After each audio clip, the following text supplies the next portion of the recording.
Hello, and welcome to the MIT SDM Systems Thinking webinar series.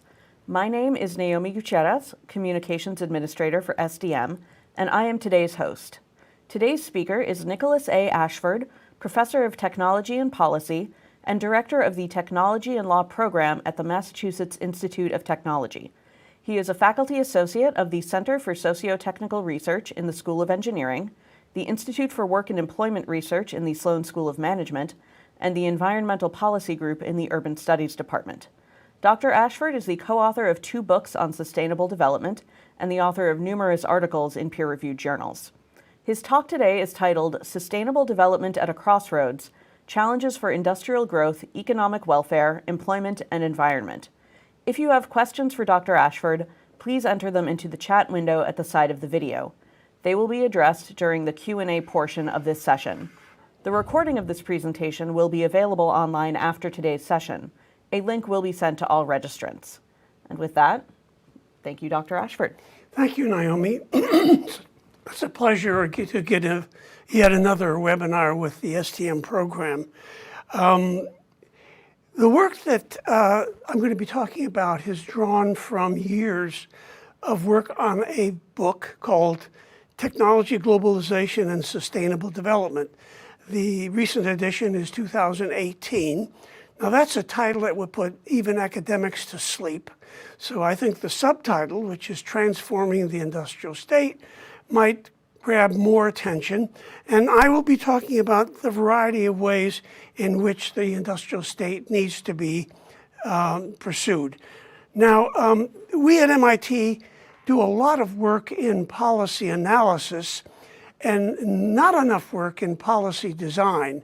Policy analysis is distinguished from policy design in that you can analyze the past policies to explain why we are where we are. Policy design addresses the issue, what are you going to do about it, or what are your options? And that's where the talk is going to be focused, not only to describe the system, but to describe what it is that our options are for transforming the industrial state. One more comment, and that is, most people think about sustainable development as simply an environmental issue, but as the title of the book emphasizes, the book rests on 3 pillars, and at the bottom of the picture of the book is environment, economy, and employment. So really, this is a 3-pillar concept which has to take into account the policies which affect every one of those things. Now, the book is used in a textbook of the course of the same name, but it's not just a textbook. It is a blueprint for change. And it's interesting that many of the candidates on the Democratic side for the candidacy of the president this time around have addressed some of these issues, like free tuition, or like the minimum wage, or like the 4-day work week. Some are enthusiastic about some of those innovations and interventions, and others seem to be silent on the matter. And I think it's important that we wake up the American electorate and others to the options that we have. Now, technological change and globalization, expressed as trade, are the 2 drivers of change within and between the operationally important dimensions of sustainability. And those 3 dimensions, as we said, are environment, the economy or economic welfare, and work. And we might ask, what is the meaning exactly of sustainable development? And on the economy side, it is an economy that provides goods and services that are adequate to satisfy the basic material needs of all members of society and provides abundant and equitable opportunities for the realization of the human potential. This differs from other formulations of concerns with the environment that are focused on market share or GDP. GDP, by the way, is acknowledged to be a terrible measure of the economic welfare of society. So on the economy side, the question is, do people have the adequate essential material goods? On the environmental side, probably most of you are familiar with, and it's enough flows of environmental services to provide a stable ecosystem and to support and improve human health and welfare. And then finally, from a work perspective, work is just one of the ways where sustainable livelihoods are fashioned to secure satisfying engagement in work and equitable reward for labor, permitting the maintenance of a decent standard of living and conducted in a safe environment. It's not only employment, but it's also earning capacity, which I'll expand upon. But these things are driven towards the corners of this triangle, but it's also affecting the relationship between the three corners. The economy obviously has an effect on the environment. The economy and the environment has an effect on employment. And so this is a complex, interactive system, and it's appropriate that this be presented in a form which deals with systems analysis, because it is a systems approach that I will follow. Now, we may start by asking the question, how might the modern industrial or industrializing state be envisioned? That is, what is the system? Well, the system has a supply side, which is at the top left, and it has a demand side. And the obsession, if I may say, of the economists are that supply and demand be in sync. And the second belief is that supply and demand are independent quantities. These are problematic assumptions. On the supply side, we have what most industrial or industrializing society do. They have an extraction industry for oil and materials and mining, manufacturing, agriculture, transportation, energy as a system, services, housing, and information and communication technology, including what is now hot on the lips of everybody, artificial intelligence. Now, on the consumer side, there's individual consumption. There's economic consumption by economic organizations which are independent of individuals. And then the government itself is also a consumer. And these two forces, what's the supply and what's the demand, have created what today we understand to be some sustainability challenges. Now, there is first the inadequate supply of and access to essential goods and services. That's the economic dimension. And then there's the whole set of issues which are in green appropriately, which go to the issue of the environment. Yes, they include climate disruption, but it's not the only environmental problem. There's toxic pollution, there's the depletion of resources, and these things stem from the industrial system that we have, with effects on the biodiversity and ecosystem, and also the term environmental justice, which means that certain people in certain communities not only do not receive adequate attention in terms of their environmental problems, but they are more adversely affected. And environmental justice has come to mean not only the environmental dimension, but the opportunity for employment. So the second pillar is in green here. And then the third has to do with purchasing power through employment or otherwise. And inadequacies and inequality in earning capacity lead to economic inequality, which parallels environmental inequality. And these are the three dimensions of sustainable development, which I will address during this address. Now, never let anybody stand up and tell you what the problems are if they are not also willing to tell you what the solutions are. And the solutions fall into 5 different groups. One is, of course, education and human resource development. If we were smarter, we not only find better solutions, but we might vote for governments that implement those solutions. Then industry that recognizes that it has been responsible, along with consumers, for unsustainable economies. Say, well, leave it up to us. We will solve the problem. We recognize our responsibility. Then there's the issue of government intervention or regulation. Until the collapse of the financial system, government regulation was often not even included on people's intervention list. But now people are asking, well, who was watching the financial industry, and has it been solved? And then, of course, stakeholders believe that neither the government nor the private sector are looking out for the major interests. And so they ask that stay be involved in the political and technology-related process in order to ensure their interests are addressed.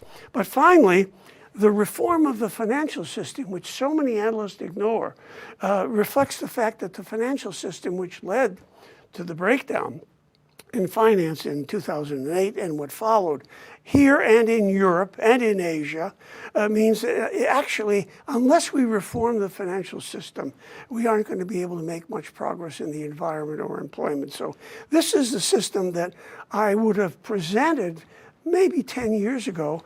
Since that time, there is some things I would add, and that is, first of all, the assumption that the supply side and demand side are independent turns out not to be correct, because producers create the demand through advertising and other mechanisms, control of Congress, and so supply and demand are not really independent.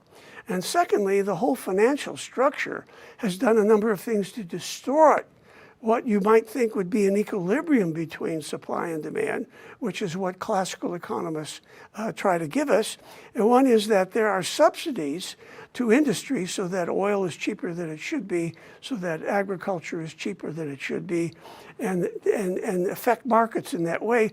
But credit is also given to both producers and the suppliers of services, and it's also been given to people to buy mortgages that they can't afford to handle or products that they don't necessarily need. And so both finance and producer-created demand really affect what the interaction between supply and demand. And if one doesn't understand that, then you tend to work at a theoretical level.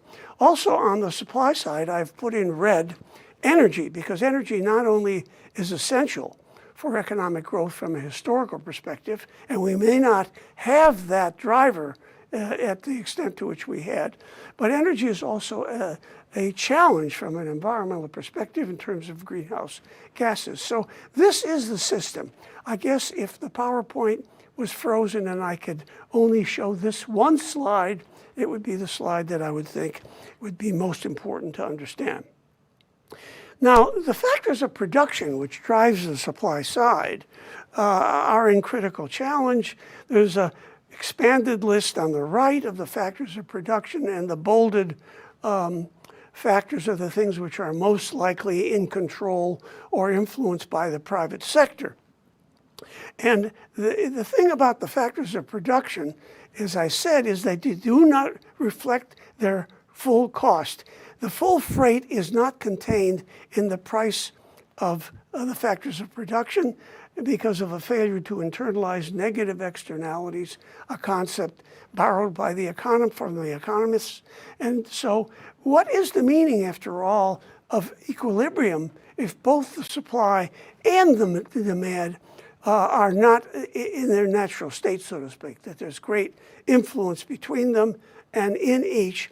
And then secondly, the use of labor, which is an important mechanism by which purchasing power is established, has been made not as useful, because when the economy is volatile, people would rather invest even in more expensive technology, which they can put in mothballs, rather than labor, because you can't get rid of a third of the workers at your workplace for 2 years and then bring them back.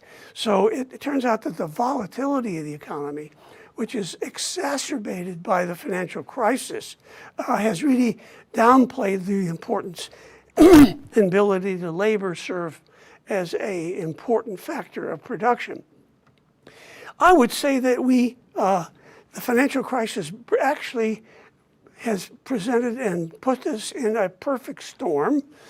We tend to become involved with presidential politics, but if you go a little deeper, you'll find that the perfect storm is fed by more fundamental issues.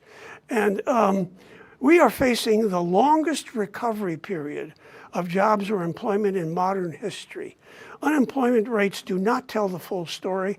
And I'm embarrassed for the press that only announces the good news to say that unemployment rates are down historically. But They ignore the people who are retired and no longer looking for jobs, people who've been looking for jobs for 2 years and no longer look to jobs. And it also ignores temporary and contract employment. So you have to ask, what is the job rates at various sectors of both permanent and contingent workers, and how have the wages and the unemployment changed? Because if you don't take into account the shifting wage structure, giving somebody a statistic on, as Trump has done, on unemployment rates is only half the story. And then we are facing, as many of you know, unprecedented wealth and income inequality. This bears on the work of Piketty in France, who studied this U.S. situation. And this has a profound effect on economic and the political agenda in democratic countries on both sides of the pond. And as Brynjolfsson and McAfee in their book, The Second Machine Age, talk about, we are hollowing out the middle class with the divergence between the stock market, which some people think is the real economy, and the real economy, where people are feeling how pressures. Now, I will give you statistics to show you how all of these are bearing out. And then finally, as I've mentioned, there's great volatility in both the U.S. and the global economic system. We can't expect labor and the environment to play a principal role when in fact there is volatility as we see it. Now, part of MIT's religious conviction, and both leftists and rightists on the government side, is that we seem bent on believing in an economic recovery.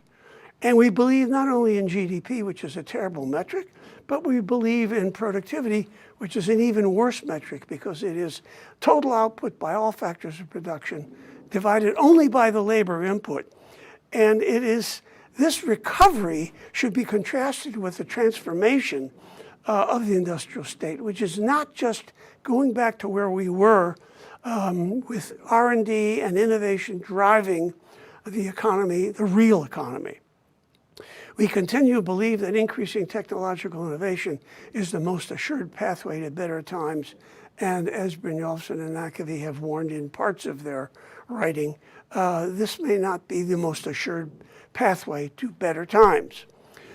Global climate disruption and environmental issues remain basically unaddressed. We have not really taken it seriously, and the different Democratic candidates have different solutions, some adequate, some really inadequate to these continual problems. And as I indicated, reform of the financial system remains illusory. We have to control the great inflation and in investment that goes beyond the traditional leveraging of financial institutions of a factor of 6 to invest in technology. And we have, frankly, an unresponsive political system. That's what the presidential debate seems to be centering on. But you and I know how unresponsive the political system really is. Now, I said that we had a perfect storm and we have a current crisis. And what does an imperfect storm, if you saw the movie or otherwise, is a reinforcement of bad outcomes that are connected. Finance leads to terrible differences in wealth and income concentration, which affects the willingness to create jobs and employment. And because consumption is down, and if consumption is down, production is down. And so you don't have employment linked to that production. And at the end of the day, how much attention can be paid on the environment? And the answer is not much. So the book that I have written and revised deals with the interconnection between these forces, which all combine to give you the worst perfect storm you could ever imagine. You couldn't write a film score or a play to have things be worse than they really are in terms of the direction that things are going. Now, the solutions are provided in the book, and I won't go through any kind of detail. We are detailing many things that you can do. First, that there should be a shared responsibility between government and the private sector as well as stakeholders to basically take responsibility for the solutions to solve this problem and promote more sustainable industrial production and consumption. And the strategies to improve health, safety, and the environment are clearly needed, not only global climate disruption, but health, safety, and the environment. I don't need to point out to you how the environmental agencies are being decimated by this administration with the acquiescence of the Congress, at least with the acquiescence of the Senate. And we have to pay attention, and solutions have to be designed for meaningful, rewarding, and safer employment with adequate employment capacity and more sustainable trade. Because if trade is not sustainable, the impact on labor and prices is what we don't want it to be. And we need to embark on a deliberate strategy to decrease unsustainable growth. And I will give you specifics of what interventions we need to consider to achieve these goals. Before I do that, I want to point out that the last four industrial revolutions in 1771, 1880, 1829, and 87, and 1908 was driven because, as Robert Ayers has shown, there was a cheap supply of energy that became available, cheaper and cheaper and cheaper. But the next industrial revolution is said by Carlotta Perez, an economist at University College London, that is likely to be an ICT revolution. Add AI to that. And the problem with that is that it's probably not going to happen. The assumption that AI and ICT will create computer-driven growth is going to create enough jobs across the needed sectors is probably not the case. And the expectations and belief in this, even though Carlotta Perez says, providing we go green, I'm going to show you that going green is not enough. It's not enough to give people the jobs and the earning capacity. Good for the environment, but not good for creating the traditional mechanism of jobs associated with industrial development. So we are basically not moving on this so-called boom that's going to come from unrealistic expectations about the industrial revolution. So I am probably a minority of one that does not taking for granted that just training workers for the new technology is going to create enough jobs. I am in the process of creating a plan B, which is what if the jobs aren't there? How do you give people money to purchase both their heating oil and their needed pharmaceuticals? Now, the troublesome realities, which I will demonstrate to you in a series of subsequent slides, is that there's job polarization and the hollowing of the middle class, just like Brynjolfsson and McAfee talked about. And that there is a three-decade decline of labor share of total income, going down from the traditional 50% to less than 33%, with the evolution of the winner-take-all economies and small number of firms that dominate the important sectors. That there is an increased cost of living at the same time. There's growing income and wealth concentration, even since Piketty studied it, and the economy has substantial unutilized productive capacity. We could produce more, but that would have an environmental problem, but we are not for a variety of reasons. So the problem is not the technological ability to produce more. So the problem is to do so profitably, equitably, and sustainably. And I will come back to showing you two ice hockeys. One is the change of income concentration at the top, and the second, of course, is the increased production of greenhouse gases like methane and carbon dioxide. And so the currently discussed long-term solution, especially on the conservative or economic side, is that the solution to unsustainability is technological advance. This is an advance promoted by both the US and the European Union. And my question is, and you can guess what my answer is optimism justified? I think optimism is not justified. Technological advance can eliminate labor that contributes to effective demand. So if you get rid of labor in this sector and you get rid of labor in this and you lower wages in that sector, here's my rhetorical question. Who's going to be left to buy the products of the industrial state? And one part of the society says, oh, well, we'll just trade, we'll just have more trade. But this is happening all over the world. So you're not going to have more people buying things from abroad either, because the same dimensions, so same dynamics are functioning. Now here's a series of slides which will show you what it is that's happening. First of all, the median family, I'll go back to this. The median family income, right, is below the labor productivity, and this means that the productivity which is created by replacing labor with technology, that labor is not getting the share, families are not getting the share of those advances. In the meanwhile, real GDP per capita is going up, but it's not enjoyed by most people, and private employment is still yet to be desired. The chart of manufacturing output versus employment is even more really revealing. The blue curve is manufacturing output, which continues to go up, and manufacturing employment, which continues to go down. And I should say also that union membership in manufacturing is probably the order of 4%. Nationwide, union membership is 7%. 11%, and this is considerably lower than the historical 25% that we had. Now here's a set of slides that are dashed, lines that are dashed and solid, in 3 different countries, the US, Sweden, and Japan, and you see that the employment, the output of the society continues to go up in those 3 countries, but the manufacturing employment continues to go down. So this is the great decoupling that people talk about. And if you look at the skill of workers, which Brynjolfsson have talked about, you'll see that what's happened with the orange employment in the period 2007 to 2012 is that it's decreased. That is, the percent change in employment has gone down, mostly in middle skilled workers.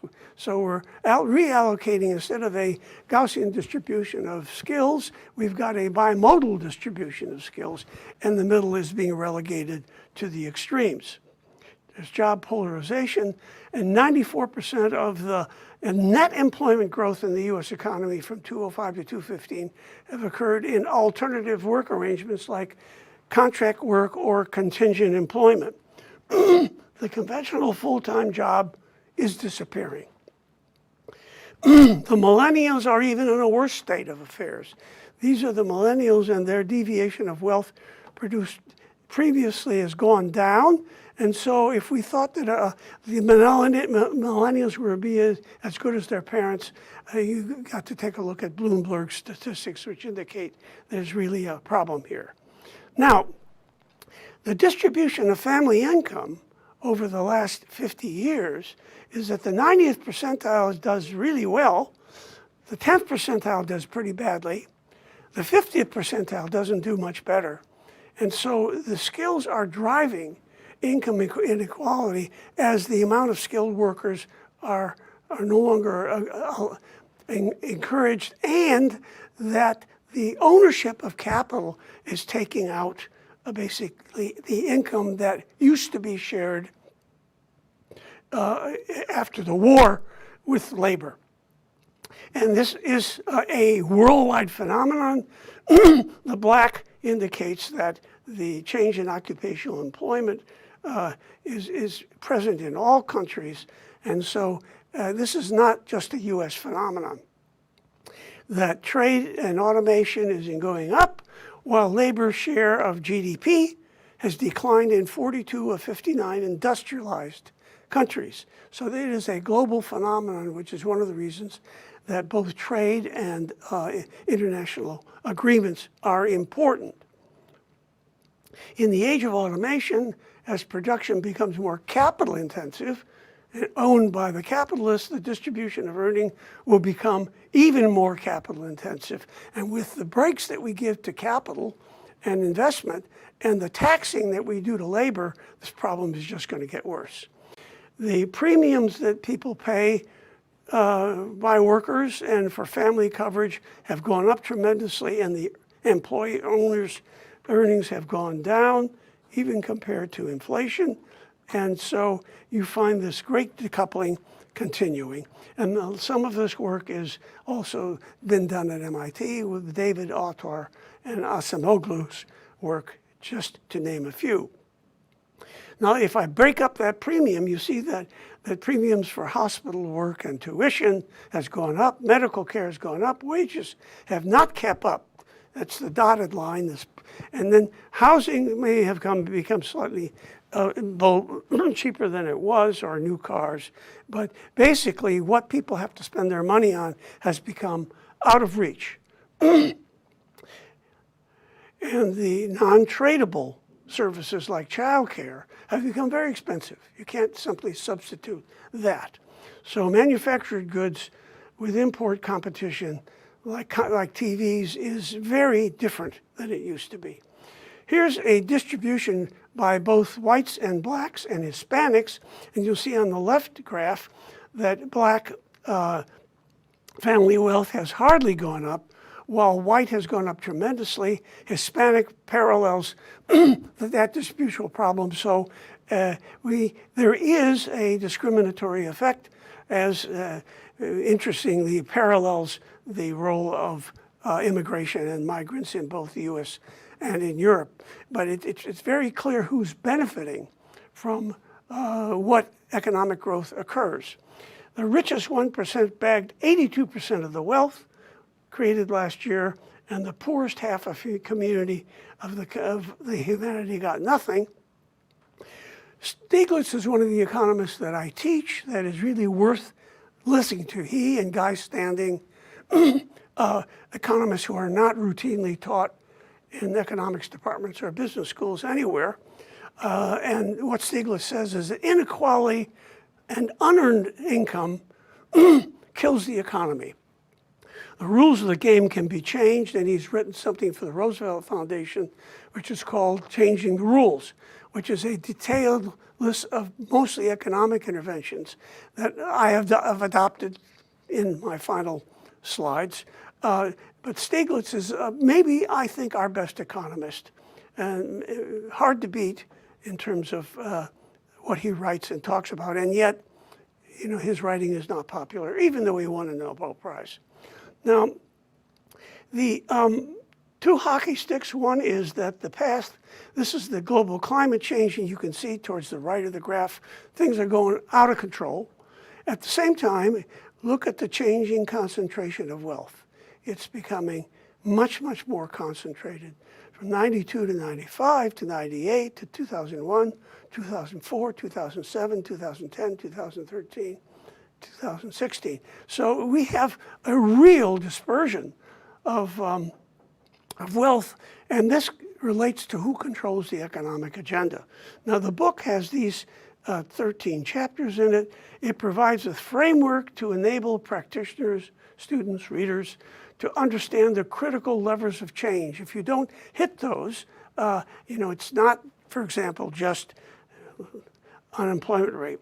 And then there's a whole discussion about the attempts to internationalize trade through the Trans-Pacific Partnership, of which the US withdrew, and the Transatlantic Trade and Investment Partnership, which the US is not letting happen. And by the way, Brexit has its own problems in the UK, and Boris Johnson says to Barnier, the negotiator for the European Union, well, we want a trade agreement like Norway with the European Union. And Barnier says, well, yeah, you can have a trade agreement, but you have to adhere to European health and safety standards. He said, oh, no, we'll pay attention to World Trade Organization has safety standards. But it turns out that World Trade Organization is dead. It's moribund. The US has not appointed people of the appellate board, so there is no international agreement that people really can enforce, and we are not successful, but that's one of the reasons that we have, for example, negotiated so many bilateral agreements, us and Jordan, us and South American countries individually. If you do it individually, it turns out that developing countries get a very poor deal, and the NAFTA renegotiation is nothing to brag about. So the book, which deals with these 13 chapters and these parts, is really something you will not find anywhere else, and which I am told by students who take my course based on this textbook that I changed their life in some significant way. Now, there are policies that exist to reduce impacts from trade agreements. You should use domestic policy, which I will talk about, to compensate or offset the losses to negatively affected workers, because there's no question. Initially, it was technology displacement that caused a loss of jobs, and in the latter time, from 1990 onwards, it was increased trade with very low wage countries. We should stop pursuing new trade agreements that protect the returns to capital while undercutting wages. And finally, we have to reorient international policy away from regressive trade agreements and towards measures that will benefit workers both here and abroad. But really, most of the money goes to the importers and the exporters, and not to the people who benefit from the economy. This is the average greenhouse gas footprint from the first quintile to the fifth quintile. People have suggested, without thinking very carefully about it, that you could tax these people more and give it to the poor, but it turns out the poor spend a higher proportional rate of their income to goods which are harmful to the environment. So you can redistribute the consumption, but if you don't limit consumption as a whole, you're actually going to end up with more problems. And so the redistribution of income, not wealth, but income, has been pursued with the idea that you would consume less. It's not necessarily the case. And so you've got to do other things to decrease consumption. Now here's a picture having to do with trade. These are the climate goals pledged by China and the US. And the US, at the same time, China was saying we're going to turn around in 2032, but we're still in great excess of the greenhouse gas emissions in the US. And by the way, one of the reasons this is going down is because the economy is not hot anymore. And that's the problem. Europe is here, Russia is here, Japan is here. Now, you can say, the Chinese are bad, but it takes 8 times as much energy to deliver a refrigerator in Pittsburgh that's made in China than to make it here. So from this great emissions of the wrong kind of energy, greenhouse gases from coal in China, you should subtract China's contribution for the substances that are, in fact, bought by the Americans. If you change that, American emissions don't look good, and China is much, much less. Trading partners for goods and services, you can see that the exports are here. The imports are much higher in China, Canada, and Mexico, and even in Japan and Germany. So when I say that we have a deficit spending, it's because we import much more goods than we export, and this has an enormous impact on employment and prices. Stiglitz reminds us that inequality is not inevitable. It is a consequence of the way growth is taking place. Piketty documented this, arguing for redistribution. Stiglitz wrote about strengthening individual rights and regulation of the financial markets, and the Euro Foundation, which is a European organization, documents that unemployment has been the main driver of growing inequality since the Great Recession. So we have a major problem. Employment is not just a consequence of producing more. So what are the causes of an unsustainable industrial system? What are the visions for a sustainable future? And what are the carrots to be fashioned to achieve that future? Most analysts will present these 3 questions as sufficient to describe the task in front of us, trying to find the economic carrots and sticks at work. But there's a missing question, which is who's standing in the way? And the people who are standing in the way are the owners of capital, the corporate policies, and the lack of government to rein in the problem. So you can't just ask, what's a good idea? How do you implement it? You have to ask, who's likely to resist it? And when I now talk about the interventions, we'll talk about that. Is growing inequality an inevitability? Will it eventually hinder growth? The answer is yes. And Gillens from Northwestern has documented the fact that the very wealthy and the very extreme in consumption really basically control the agenda, and the policies that we have in store, or the ones we don't adopt, are a consequence of the elite basically producing the agenda. There's a vast discrepancy in government responsiveness to citizens with different levels of income. The research revealed the negative effects of inequality on democracy and governance. So inequality has effect not only in economics, but it has an effect on what we're going to do about that. So you have to redistribute income and wealth. One of the ways to redistribute income is to change the tax system. Obviously, a higher tax rate for the wealthy as income, and a wealth tax is something you need to think about. That's not likely to go down very well, although Sanders talks about a small increase in wealth to fund basic education, to fund hospitalization, a healthcare system that works. You can increase the minimum wage. And the studies have shown that cities or states that have increased the minimum wage do not decrease economic growth.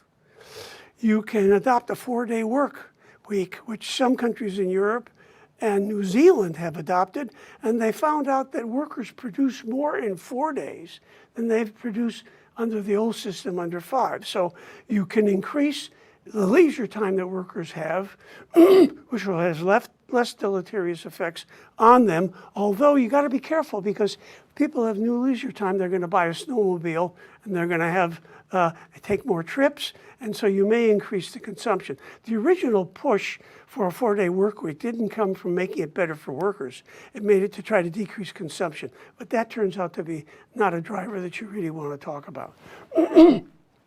You can change the kind of dynamic that exists in labor law, because obviously we've fallen dramatically in unionization, and that's collective bargaining decreasing has suppressed the labor increases that were legend. You can engage in something which used to be talked about and is present in Scandinavia, which is called technology bargaining. That is, before technology is adopted, which displaces workers with the union, you bargain about how that technology and which technologies adopt. So workers having a say in the kind of technology that is adopted by the firm is not an American practice, but it is a European practice, and we ought to think seriously about that. You can pay women, mostly, who take care of children and the elderly. They are not paid. It's unpaid work. You can have a universal basic income, although that will put a lot of pressure on the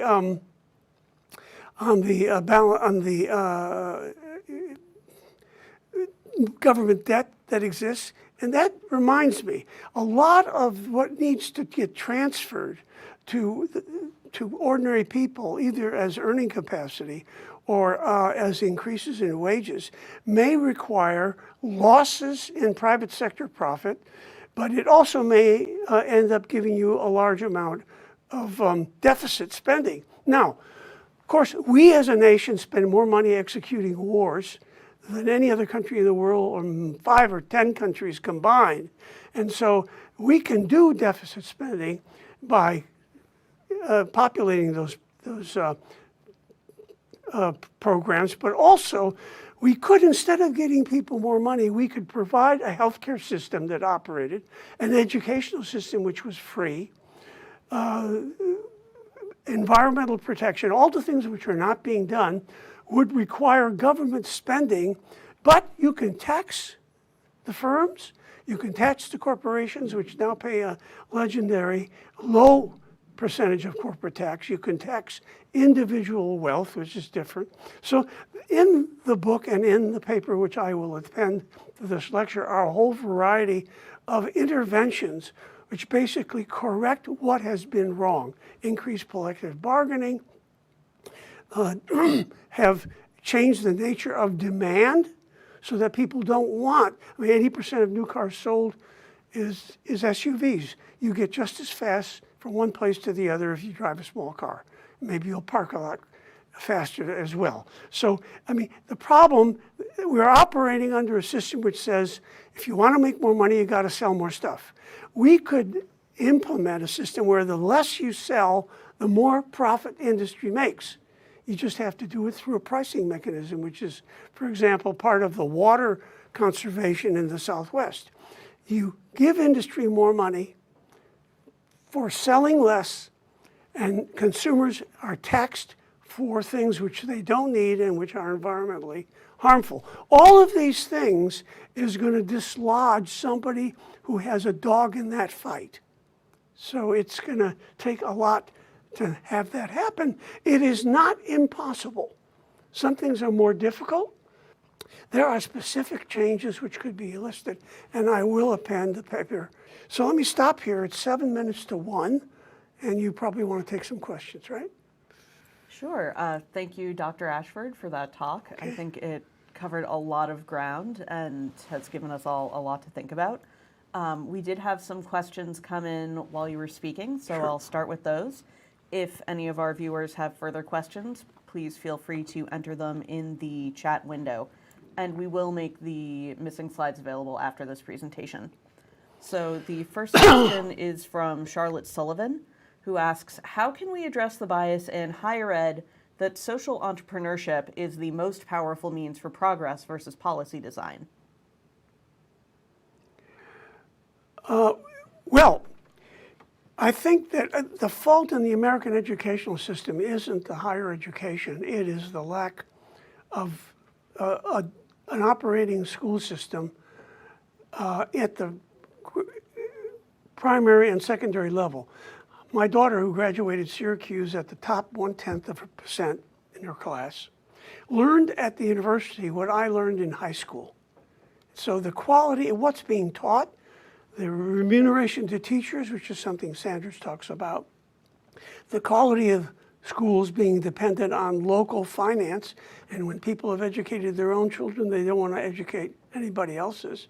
So I think social, I don't know what you mean by social entrepreneurship, but social entrepreneurship for some means social investment in hospitals and educational institutions and the like.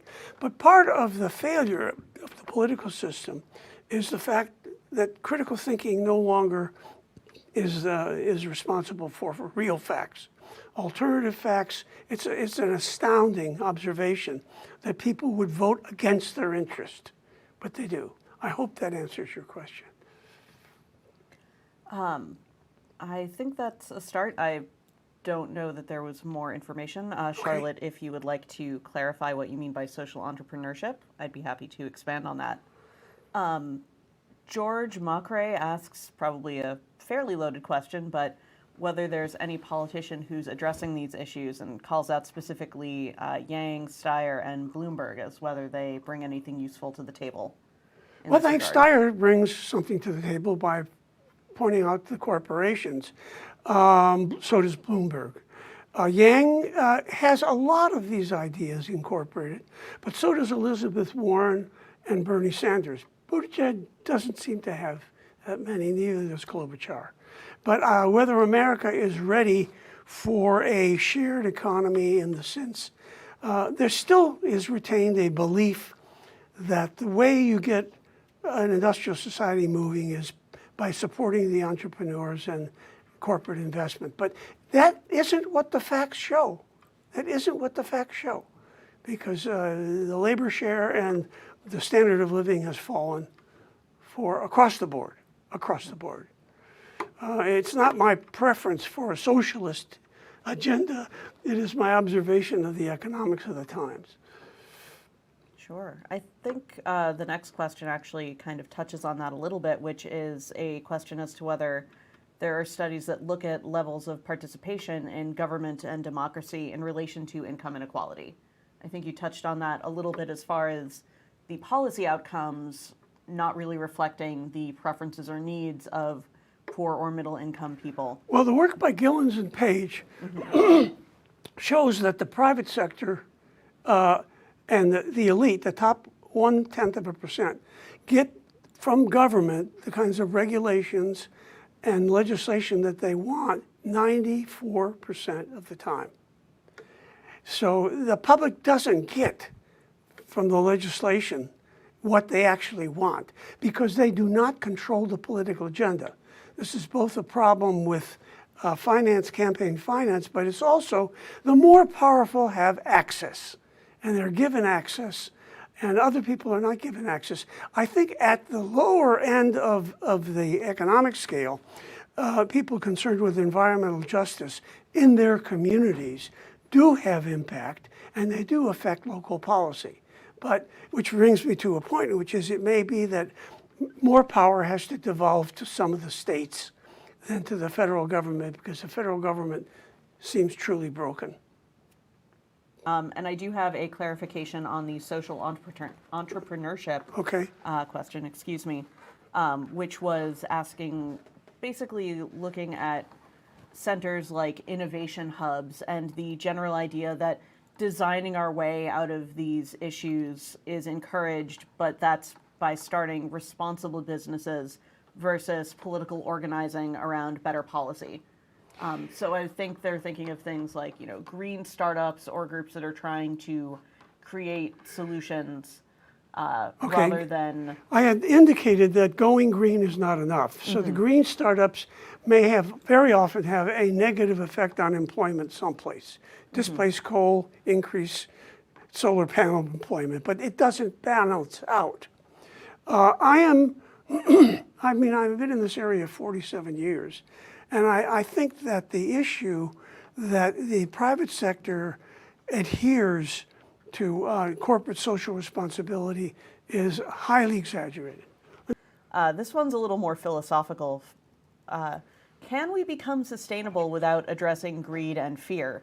Is changing our beliefs away from the idea that income growth is the key to a better life the real change we need? I think you also need less greed.